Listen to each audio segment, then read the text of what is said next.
তবে তোমাকে দেখলাম।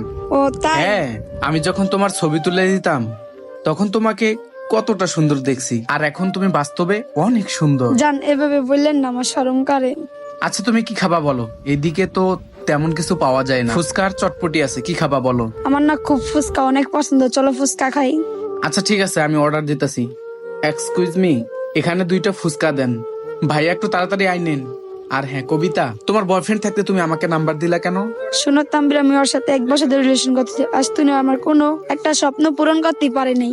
আর তোমাকে দেখে মনে হচ্ছে তুমি যে বড় বিজনেসম্যান। আচ্ছা যাও, তোমার সাথে আমার ভালো মানাবে, চলো আমরা রিলেশনে যাই। তোমার সাথে আমার অনেক সুন্দর মানাবো। আচ্ছা কবিতা, আমি যে বিজনেস করি তুমি কিভাবে জানলা? আরে তোমার গেট আপ দেখলে তো বোঝা যায় যে তুমি বিজনেসম্যান। আচ্ছা চলো আমরা রিলেশনে যাই, তোমার বয়ফ্রেন্ড, আমি তোমার গার্লফ্রেন্ড।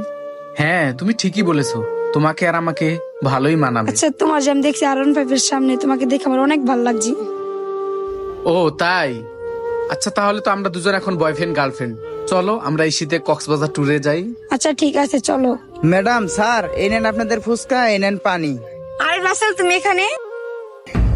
কি ব্যাপার, তোমার বয়ফ্রেন্ড এখানে আসছে? আমাকে দেখে অবাক হয়েছ? এবার বুঝবি। কথা বলতেছো না কেন? তুমি এখানে? হ্যাঁ, আমি এখানে। আমাকে দেখে কি চমকায় গেলা? শোনো কবিতা, আমি এখানে কিভাবে আসছি। যখন তোমার নাগরের সাথে ফোনে কথা বলতেছিলে না, তোমার পিছনে ফলো করতে করতে আমি আসছি। আর তুমি যে আমার আড়ালে ওর সাথে ফোনে কথা বলতেছিলে না, আমি পাশে থেকে সব দেখে ফেলেছি। তাই আমি তোমার পিছে পিছে তোমাকে ফলো করতে করতে এখানে চলে এসেছি। হ্যালো, হ্যাঁ বলো। তুমি কি আমাকে ভুলে গেলে নাকি? না, কেন বলবো? তাহলে আসো মিট করি। ওকে আসো, চলো যাই। আচ্ছা, তুমি দিয়াবাড়ি ফুচকা হাউজে চলে আসো। আচ্ছা ওকে, আমি এখনই আসতেছি। আচ্ছা। ওকে। বুঝতে পারছো কবিতা তুমি? সি সি কবিতা, টাকাওয়ালা বয়ফ্রেন্ড পেয়ে আমাকে ধোকা দিলা। হ্যাঁ, আমি তোমাকে ধোকা দিয়েছি, কারণ তুমি অনেক ফকিনি, কারণ তোমার কাছে কোনো টাকাই নেই। আর শোনো, তোমার যদি পকেটে টাকা থাকে তুমি গার্লফ্রেন্ড কে খুঁজবে না, গার্লফ্রেন্ড তোমাকে খুঁজবো। আচ্ছা, ছেলেটার দেখছো, ছেলেটা কত বড় লোক, তার জন্য আমি ছেলেটার কাছে আইছি। জাস্ট তুমি তো খালি আমার ঘুরতে নিয়ে যাও, দেখো সে আমাকে প্রথম দিন ফুচকা খাওয়াইতে নিয়েছে। তুমি দেখো এখানে আমরা বয়ফ্রেন্ড আর গার্লফ্রেন্ড, তুমি কি দাঁড়াতে আমার সাথে চলে যাবা? এখন তোমার এটা ব্যক্তিগত ব্যাপার। আচ্ছা, তুমি এই ফুচকার সাথে আমার ভালোবাসার তুলনা করলা? আমি তোমাকে কোনো সময় এরকম ভাবি নাই তুমি এরকম একটা লোভী মেয়ে, এটা কখনো ভাবতে পারিনি। যদি জানতাম আমি কখনো তোমার সাথে রিলেশন করতাম না। থাকো তুমি টাকাওয়ালা বয়ফ্রেন্ড নিয়ে, আমাকে ছাড়ছো না, সারা জীবন আফসোস করবা।